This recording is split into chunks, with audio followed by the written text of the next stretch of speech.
You know that feeling, right? You grabbed a last box of something off a store shelf and you look behind it, and it's just empty space.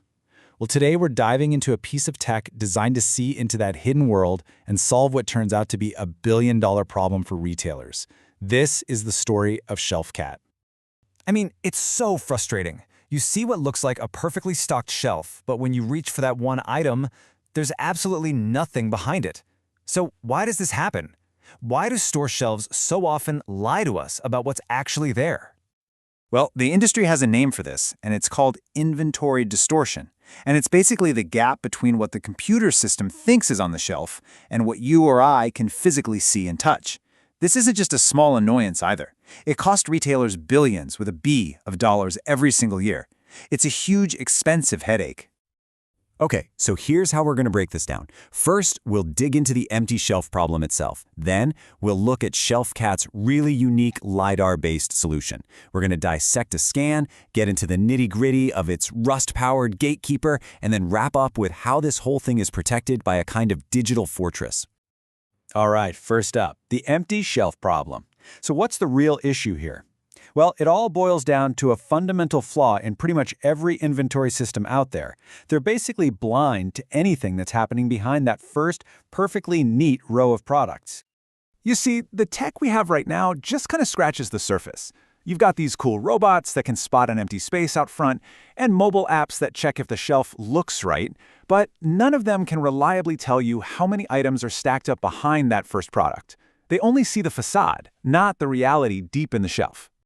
And this is where a completely new way of thinking comes into play. It's a technology called Shelfcat, and it was created by an inventor named Alan Vines to finally give retailers a way to see what's been hidden all this time. And here's the kicker. The core idea behind Shelfcat isn't about building some new, crazy expensive piece of hardware. Nope, it's all about unlocking the hidden potential of a device most of us are carrying around every single day.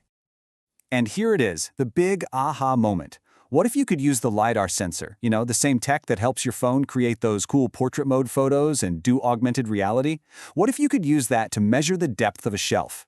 If you combine that depth data with the known size of a product, well, you could finally and accurately count every single item hidden from view. Okay, so that's the big idea, but how does it actually work, under the hood? Let's follow the data on its journey, right from the moment a phone points at a shelf to the final verified count hitting the store's main system. And this right here perfectly illustrates the journey of the idea itself. I mean, look at the left. That's an early kind of chaotic concept map. And then on the right, you see this clean, logical, and totally patent-ready system.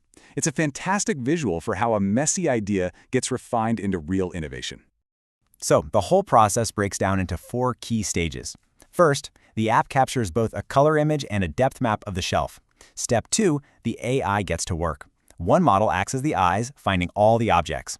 Another one creates a unique digital fingerprint for each item. Then, step 3, a super-fast matcher compares those fingerprints to the store's entire catalog to find the right product.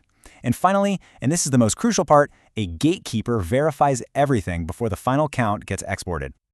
Now let's zoom in on that final step, because this gatekeeper, well, it's the system's true secret sauce. It's called the Gated Data Integrity Pipeline, and it's what turns Shelfcat from just another counting tool into a powerful enforcement system.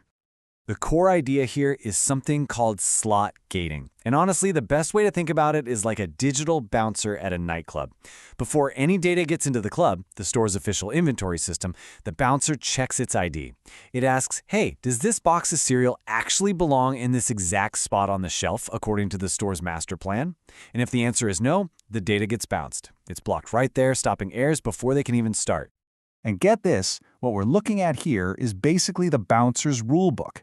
This is a little peek at the actual code that does the slot gating. This logic is checking every item's ID and its physical location against the store's layout map. If there's no match, it flags it.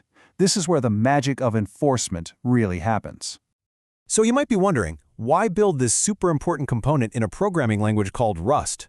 Well, it was a very deliberate choice. First, for performance. Rust is blazing fast, with no weird pauses that could slow things down. For reliability, its compiler is like a super strict proofreader, catching common mistakes before they can cause a crash. And for scalability, it can easily handle data coming in from hundreds of employees scanning shelves all at once. Speed, safety, and scale, That's the trifecta. Okay, so let's pull back for a second and look at the bigger picture. All of this clever technology isn't just designed to work well, it's designed to be defensible. It's about building a digital fortress around the entire invention.